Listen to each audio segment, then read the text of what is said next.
नमस्कार, आप देखत तानी पावर भोजपुरिया चैनल। तो आप सभी के बता दी कि खेसारी लाल यादव और पावर स्टार पवन सिंह के कट्टर वाला फैंस बनी तो चैनल के सब्सक्राइब कर दी और वीडियो के दूर दूर तक शेयर कर दी। तो बता दी कि जौन अभी स्टेटस जौन यानी कि जौन स्क्रीन पर आप सभी देख सकत तानी ग्लोबल म्यूजिक जंक्शन एगो खेसारी के जाल के फंदा हो गईल बा। काहे से कि बार बार खेसारी अपन गाना रिलीज करे के चाह के भी नइखन कर पावत। काहे अब नया विवाद एगो बहुत ही बिजोड़ निकल के आ रहल बा कि जितना दिन के बाद खेसारी लाल यादव जौन आज फिलहाल में जौन उनकरा पर केस कइले बाड़न ग्लोबल म्यूजिक जंक्शन।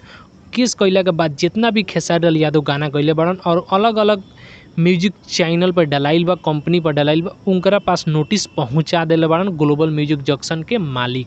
आप सभी के बता दी कि जितना भी खेसारी लाल यादव के 3 महीना 4 महीना यानी कि बोलबम गाना रिलीज होके के बाद से जितना भी गाना उनकर आइल बा सारा कंपनी के पास ग्लोबल म्यूजिक जंक्शन नोटिस पहुंचा देले बाड़न। उनकरा कहे के मकसद ये बाटे कि जितना भी खेसारी लाल यादव के जौन सॉन्ग बाटे आप सभी प्राइवेट कर ली ना तो हमारे स्ट्राइक मारल अब शुरू कर देले बानी। फिलहाल में ही खेसारी लाल यादव के म्यूजिक से एगो गाना रिलीज भइल खेसारी लाल यादव के ओहू चैनल पे उनकर एगो नोटिस पहुंच गइल बा, यानी कि खेसारी लाल यादव फिर जाल के फंदा में फंस गइल बाड़न।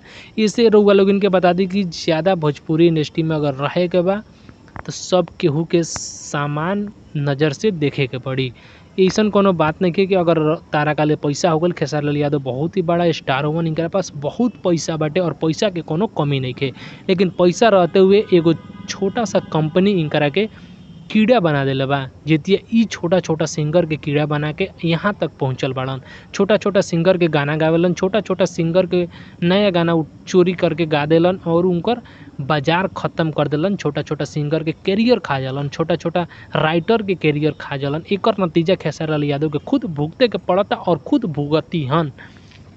हम कोनो पक्ष नहीं लेत खेसारी लाल यादव ना पावर स्टार पवन सिंह के केहू के पक्ष ना लेनी। जेकरा में जौन गलती रहेला इस चैनल पर हम देखावेनी।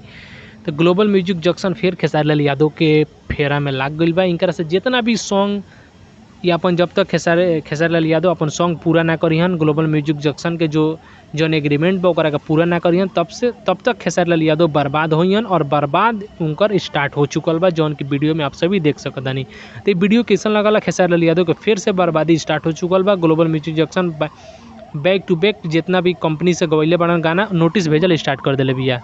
तो आप सभी के वीडियो कैसन लागला कमेंट कर बताइए और मिलते हैं नेक्स्ट वीडियो में। तब तक के लिए जय हिंद। पावर स्टार पवन सिंह के कट्टर वाला फैंस बनी तो प्लीज़ कहे के नहीं कि रुआ अपन काम कर दी। मिलते हैं नेक्स्ट वीडियो में, तब तक के लिए जय हिंद।